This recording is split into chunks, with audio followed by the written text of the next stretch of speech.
Terorisme. Kalian pasti identik dengan terorisme. Namun, terorisme sering dikaitkan dengan agama. Mari kita bahas terorisme dan agama.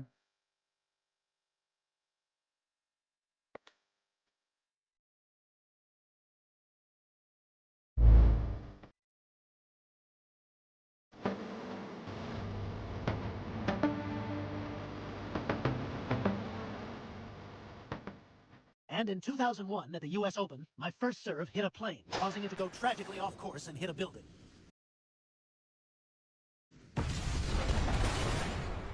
Everyone blamed the Muslims. Perasaan skripnya nggak gini deh.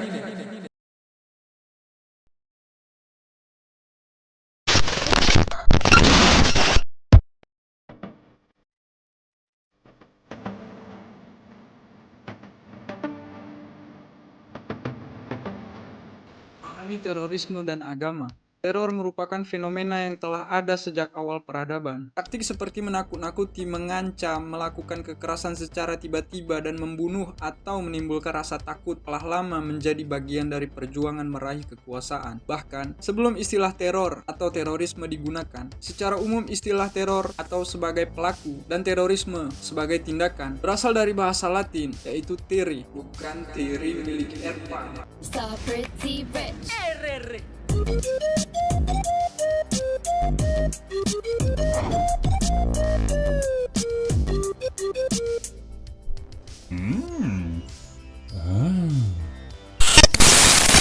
Secara umum istilah teror yang berarti menimbulkan rasa takut, kepanikan, atau kegelisahan serta menciptakan kengerian dalam hati dan pikiran korbannya. Adapun kaitannya dengan agama berasal dari bahasa Sanskerta, yakni A Untuk mata dan kulit.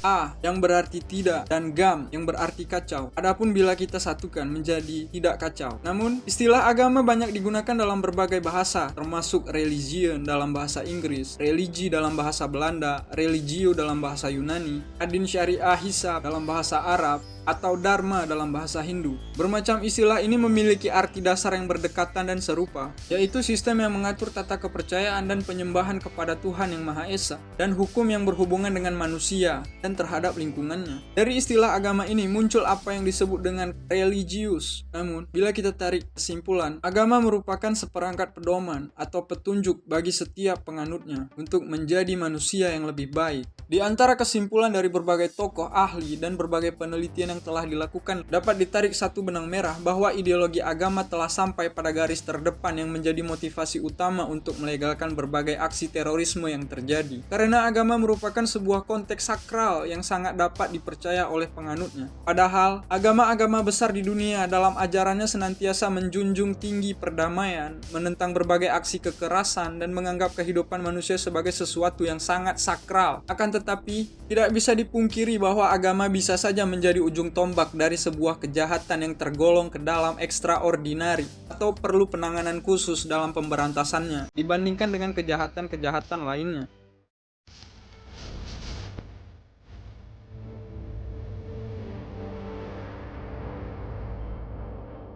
Adapun contoh yang paling spektakuler yang bisa ditampilkan dari semua contoh, yaitu tindakan terorisme yang mengatasnamakan agama adalah serangan yang menghancurkan gedung WTC, World Trade Center, di New York pada 11 September 2001 atau dapat dikenang sebagai 9/11. Dari tragedi ini, terdapat kurang lebih 3.000 korban jiwa. Dalam kejadian tersebut, pemimpin Al-Qaeda, Osama bin Laden, yang mengaku bertanggung jawab atas insiden ini. Dalam sebuah pernyataan yang disampaikan setelah peristiwa tersebut, mengatakan bahwa Tuhan yang Maha Kuasa telah menghantam Amerika Serikat dan menghancurkan bangunan paling baiknya. Dalam tragedi ini, menghasilkan begitu banyak pandangan karena tragedi ini merupakan aksi terorisme yang paling mengguncang dunia dalam bejibun aksi terorisme yang pernah ada, sehingga membentuk respon Amerika Serikat untuk memaksa seluruh negara di dunia untuk berkampanye perang global melawan terorisme. Pasca tragedi 9/11, banyak buku, jurnal, ataupun penelitian tentang terorisme yang ditulis merujuk pada tuduhan ajaran-ajaran agama. Dan di sini, Islamlah yang paling sangat tertuduh atas rangkaian aksi terorisme yang telah terjadi di seluruh belahan dunia. Hal ini tidak terlepas dari situasi bahwa arus pemikiran utama dari berbagai kajian dan dan doktrin penelitian tentang terorisme dikuasai oleh para ahli dan pemikir dari Barat. Seperti contohnya saja, dalam jurnal John L. Esposito, Islam and Political Violence,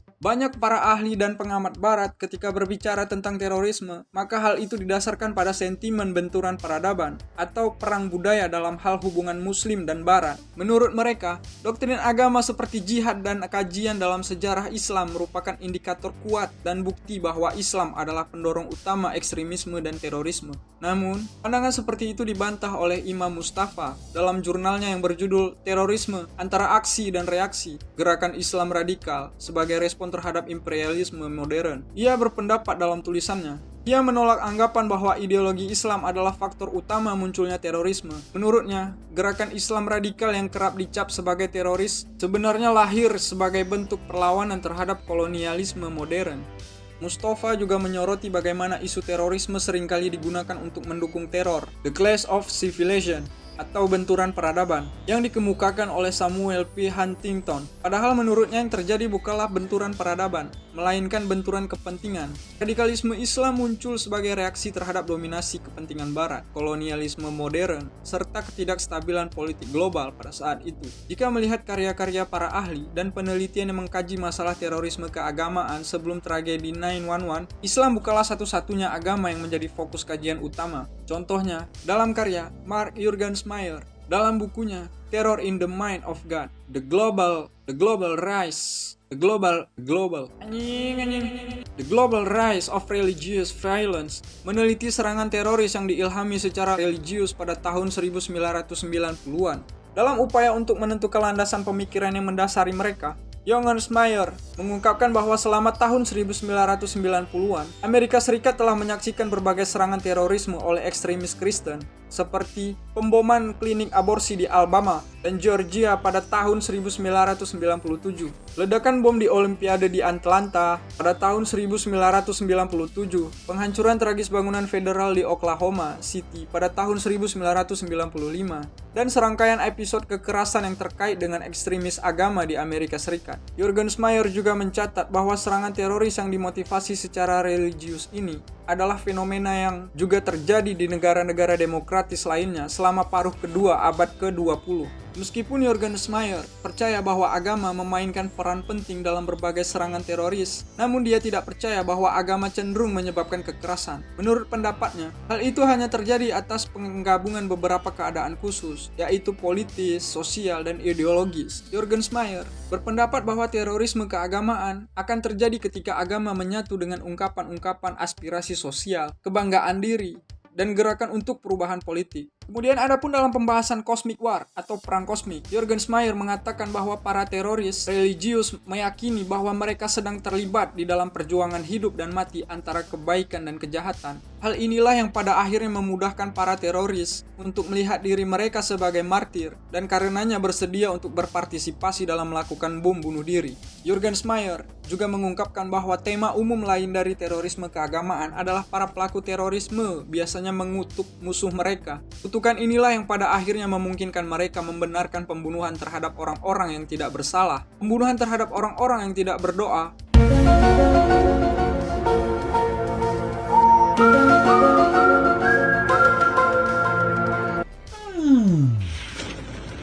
pembunuhan terhadap orang-orang yang tidak berdosa semacam itu dianggap oleh para teroris religius sebagai harga yang harus dibayar untuk meraih kemenangan atas kekuatan jahat. Kemudian dalam karya David C. Rapoport, termasuk di antara penelitian yang banyak membahas hubungan antara agama dengan terorisme, di dalam bukunya The Morality of Terrorism, Religious and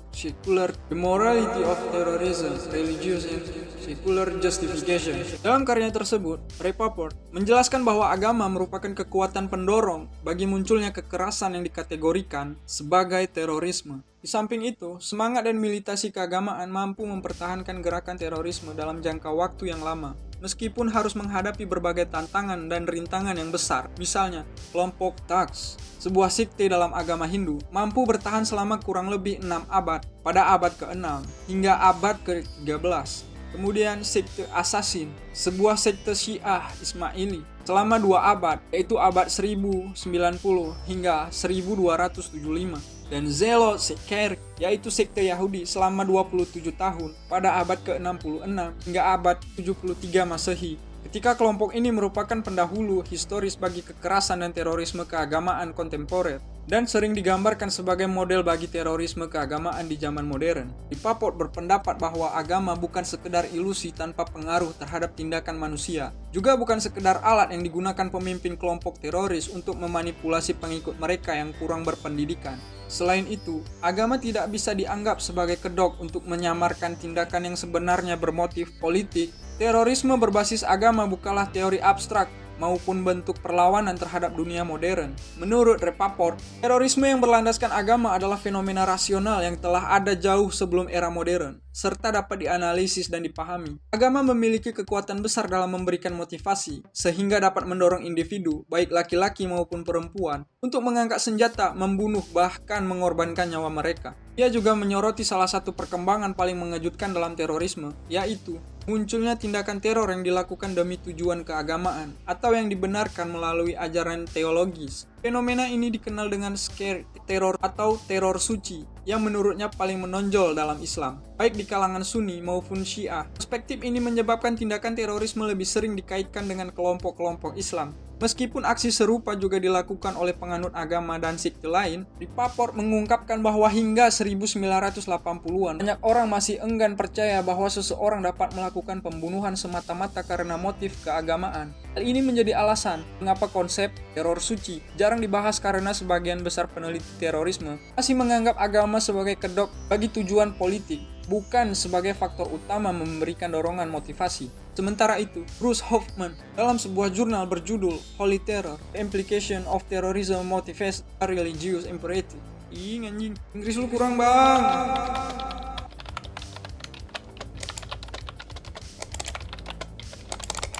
Holy Terror: The Implications of Terrorism Motivated by Religious Imperatives. Holy Terror: The Implication of Terrorism Motivated by Religious Imperative memberikan peringatan bahwa kelompok teroris yang dimotivasi oleh landasan keagamaan sebenarnya jauh lebih berbahaya dan mematikan daripada kelompok teroris sekuler yang didorong oleh landasan etnik ataupun politik. Hoffman membuat kesimpulan ini dengan merujuk pada karya David Rapaport. Menurut Hoffman, teroris agama merasa sedang terlibat di dalam sebuah perang suci, sehingga mereka membagi dunia ke dalam dua kelompok, yaitu antara yang baik dan yang jahat. Dan berporos dari inilah, mereka tidak mencari dukungan dan simpati dari siapapun kecuali diri mereka sendiri. Teroris agama tidak melihat diri mereka sebagai bagian dari suatu sistem yang perlu untuk dijaga dan dipertahankan. Akan tetapi, mereka menganggap diri mereka adalah orang luar yang harus melakukan perubahan total terhadap tatanan kehidupan yang sedang berjalan. Inilah yang akhirnya menyebabkan terorisme keagamaan lebih berbahaya, karena mereka bisa melakukan tindakan kekerasan yang luar biasa dan mempunyai kategori musuh yang tak terbatas untuk diserang. Berbeda dengan terorisme keagamaan, menurut Hoffman, terorisme sekuler berusaha untuk menarik dukungan dan simpati dari para pendukung mereka. Sehingga dengan hal ini mereka sangat memperhatikan berbagai pertimbangan politik dan moral. Terorisme sekuler menganggap kekerasan adalah cara untuk memperbaiki kekurangan sistematik atau menciptakan sistem baru yang sesuai dengan kepentingan mereka dan takkan mengubah seluruh tatanan yang ada. Namun ada beberapa kelompok ilmuwan dan agama yang menegaskan bahwa terorisme sama sekali tidak ada hubungannya dengan agama. Mereka menganggap agama merupakan korban yang tidak bersalah dan dalam beberapa hal bahkan tidak relevan mengaitkan terorisme dengan agama. Golongan ini berusaha untuk menjauhkan agama dari berbagai tindakan kekerasan dan terorisme. Mereka mengatakan bahwa agama tidak hanya netral mengenai kekerasan, tapi juga menentangnya. Dan oleh karena itu, agama merupakan korban yang tidak bersalah dari para anggota kelompok garis keras menurut mereka. Para pelaku terorisme keagamaan telah membajak agama yang cinta damai. Hal senada juga dikemukakan oleh Robert Page dalam bukunya yang berjudul Dying to Win: The Strategic Logic of Suicide. The Strategy Logic of Suicide Terrorism. Dia berpendapat bahwa tindakan terorisme dalam bentuk bom bunuh diri pada dasarnya adalah untuk memperoleh kemerdekaan nasional dari pendudukan militer asing dari suatu negara demokratis.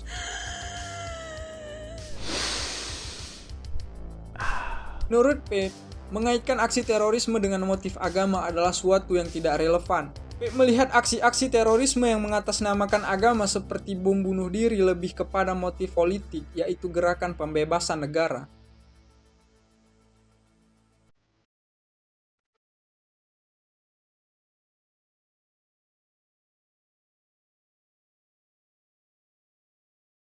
Dari konteks penjelasan yang telah dipaparkan, sebenarnya agama bukanlah sebagai penyebab, namun agama adalah sebagai alat. Agama seringkali dikaitkan dengan terorisme, tetapi pada kenyataannya, agama bukanlah penyebab utama dari tindakan kekerasan tersebut. Sebaliknya, agama digunakan sebagai alat untuk memobilisasi dukungan, membenarkan tindakan ekstrim, dan merekrut anggota baru ke dalam kelompok terorisme. Faktor utama yang melatar belakangi terorisme biasanya berakar pada ketidakadilan sosial, ketimpangan ekonomi, penindasan politik, serta konflik yang berkepanjangan. Kelompok ekstremis seringkali memanipulasi ajaran agama untuk memberikan legitimasi terhadap aksi kekerasan mereka. Mereka menafsirkan teks-teks keagamaan secara selektif dan menyebarkan propaganda bahwa tindakan mereka adalah bagian dari perjuangan suci. Padahal, hampir semua agama pada dasarnya mengajarkan perdamaian, kasih sayang, dan keadilan. Sayangnya, persepsi publik dan pemberitaan media seringkali memperkuat narasi yang menyamakan agama tertentu dengan terorisme, yang justru dapat memperburuk diskriminasi dan memperkuat polarisasi sosial. Oleh karena itu, untuk mengatasi ekstremisme, penting untuk memahami bahwa akar permasalahannya bukanlah agama itu sendiri, melainkan faktor sosial, politik, dan ekonomi yang membuat seseorang rentan terhadap radikalisasi. Adapun terorisme merupakan sebuah akal atau merupakan doktrinisasi terselubung yang dilakukan oleh sebagian oknum untuk menutupi kedok mereka sebagai alasan politik. Apabila kalian tertarik, kita akan diskusikan ini lebih dalam untuk memahami bagaimana perkembangan terorisme di Indonesia. Berikan pandangan kalian atau kritik kalian pada kolom komentar. Kami sangat mengapresiasi kritik dari kalian. Apabila ada kesalahan informasi, ayo kita diskusikan dalam kolom komentar. Terima kasih.